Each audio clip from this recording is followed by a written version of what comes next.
So here we are looking at the front homepage of the SWISH Demo League.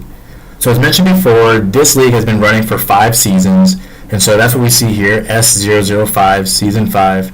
And in particular, it's in day 178. One of the first things I want to show you is what I mean when I say SWISH leagues are running in parallel with the real world. So moving the mouse to the top right corner, you'll see a little drop down which shows how much real time is left in this SWISH day. So in particular, this day 178 has 11 more minutes before it gets simulated, and it'll become SWISH day 179. And so you can see some of the activity in this league. Like this particular event happened 47 minutes ago in real time. And as we scroll down the news feed, we can see that different SWISH events are kind of happening as real time progress. So this day was simulated not too long ago, 51 minutes ago. And so there's really no agenda for this demo. I kind of wanted to be candid and be honest and just kind of show you and explore. I've actually haven't, this league has been running for 5 seasons. I haven't really looked at it at all. So there's nothing kind of set up, no gotcha, or no examples that are super set up. In fact, we might even see some bugs. But I just wanted to show what you can do in a SWISH league and how it's run and how cool it can be. So just let's see, scrolling down the feed, we see that there are some events for some particular statistical achievements. Like Marvin Rowe had a 40-plus point game. He had 45 points, 12 assists, 5 rebounds, 4 steals. That I would say is a pretty particular game. And Marvin Rowe has a star next to his name. In fact, if you see little icon 3, he's a 3-time All-Star. So let's take a click on Marvin Rowe and just see what kind of details are in his player profile.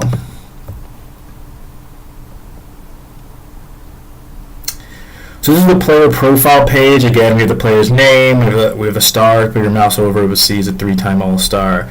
The team, their role, not only just a position, but their role within the franchise. He is a franchise player. Their value, so this is pretty akin to overall in a lot of video games, in particular like NBA 2K.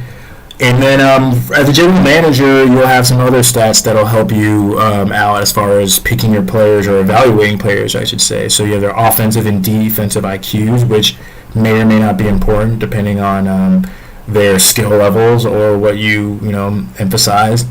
And then we have their basic attributes. So the main 12 stats for each player are the ones listed here: scoring, aggressiveness, offensive rebound, defensive rebounding, assisting, stealing, blocking ability, and then different ways to score. So we got the rim, close range, mid-range, long range, 3-point, and free throw shooting.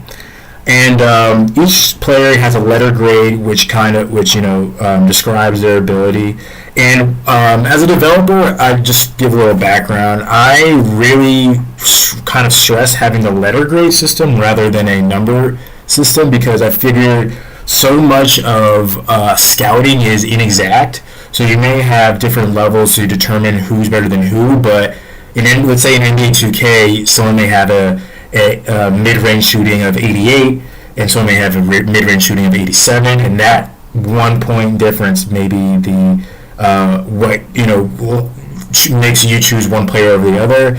In real life, you don't have that fine discrimination. Both of those mid-range players may be Bs or B pluses, and they kind of are lumped in the same category, and maybe something else that helps you determine why you should choose one player or the other. At the bottom here, we have player tags. So these are different ways to help describe the player, and essentially they shouldn't be too different than their attributes listed above, but just kind of give you more color into that player personality. So again, this is a high-value player. He's a 3-time All-Star, so he has some pretty good player tags. He's an elite playmaker, which goes with his A+ assisting ability. A foul drawer, which is pretty good considering he's a free throw shooter. Let's take a look at all these tabs. We'll try to do this pretty quickly so we don't stay in one person. This tab is pretty cool. Actually, this guy's actually look at some status for someone else. This guy's not too. This guy's pretty boring. He has a pretty high morale.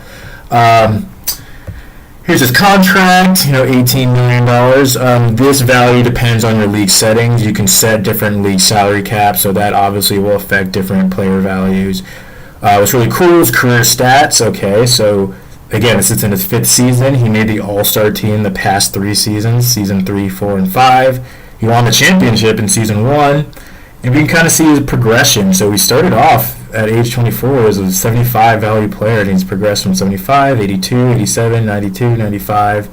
You can even see his points per game is moving that upward trend as well. And we have all these stats accumulated. Oh, he even changed teams. That's pretty cool to see. For each season, we have the game log. So if we were to click on one of the games, we can actually get to a box score. Maybe that'll give us a transition out of him. So here's another box score. The Mustangs at the time, they were 9-16. They played the Piranhas at 13-12. Pretty close game, 98-95. Here we can just see the stats that describe that game. Later in part 2 of the video, we'll go into some details of the GM mode and different financial aspects where ticket revenue will be more important. Click on these different tabs, we will see the individual box scores for each team. So we see Marvin Rowe again. He had a pretty solid game, but wow, his teammate had a much better game, 43 points. It's probably why he was the player of the game, 5 for 8 from 3-point range. So these are just, again, improvising, exploring this league with you, just seeing different aspects of the game. Let's take a look at another team. So let's click on the Piranhas since we're already here. So the Piranhas, at the time they were 13-12, but now they are 24-21 in day 178. Hey, you got 5 minutes left. Maybe we'll see it simulating.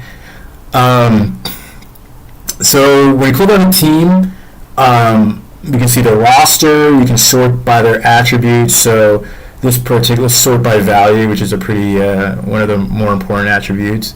So they have one all-star. The black star means a current all-star. A white star means a past all-star. So Dennis Berryman was a 2-time all-star, but not this year, where David Bradley is a 3-time all-star, including this year. We won't click on those players since we've seen players in the past, or no, we saw another player. So the depth chart, this is actually pretty cool, one of my favorite sections. So this will show you the current depth chart, or the current starting lineup for this team. So here's our starting 5 with David Bradley and Dennis Berryman, like we mentioned before. These are 2 pretty high, aggressive scoring players. They're probably, while they're all-stars. And they're rounded out with, I guess these 2 players don't score a lot, and then I guess whatever. But there's more than just scoring, but this Martin Haas is a pretty solid player looking at his stats. Scrolling down, we can see the individual breakdown, including the backup. So they have 2 points. The coach, this is how the coach sets this lineup with 2 point guards, 4 shooting guards. You can scroll through their stats for comparison. In this game, remember, you are the general manager, so you are not setting these lineups. In fact, you are hiring coaches that set these lineups. So different coaches have different styles, and they'll set lineups in different ways. That actually gives us a good, they have 1 player injured. That actually gives us a good segue. Let's take a look at the Piranhas coach. So up here we see Richard Barnett.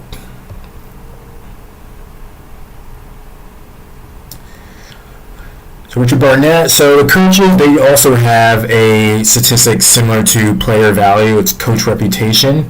So he's a pretty, above average reputation at 68. And as coaches' reputations get better and better, their strengths and weaknesses increase, or the strengths increase and their weaknesses decrease. And these strengths actually act as kind of additional boosters to the player roster. So this particular coach is strength in rebounding and blocking and at the rim finishing. So he seems to be, and look, even his specialty is with inside scorer. So he seems to be more of a big man coach. So players on his, or big man players on his team will get these additional boosts. And, coaches themselves have contracts and, they have stats. So this is his first year with the Piranhas, season 5.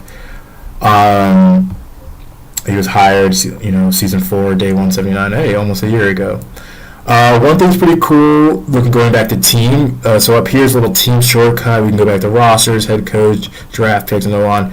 I want to look at the history really quick because this is in its 5th season. The Piranhas may have had a pretty interesting history.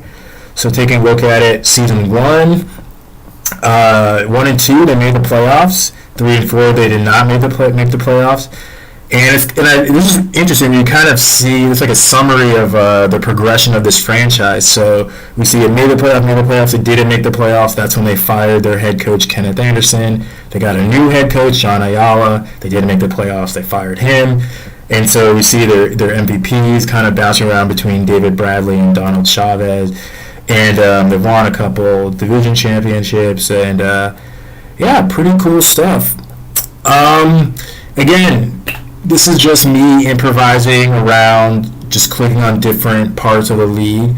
I really advise, if this is something that's really cool to you, there's so much more that I haven't gotten into, and I can't even get into in a video like this. But check out the SWISH demo leagues yourself. That are there's 3 of them available. If you click on the main homepage, there should be links to them, and you can just play around these leagues yourself and see.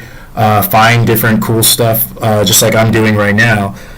One thing I will add is that those leagues, I kind of use them as debug leagues myself, so I wouldn't get too attached to them. They get reset quite often, but as the code stabilizes, hopefully those leagues should be pretty permanent and should just be running forever. It can be something that people can check in and just see a decades-long history of a simulated basketball league in progress.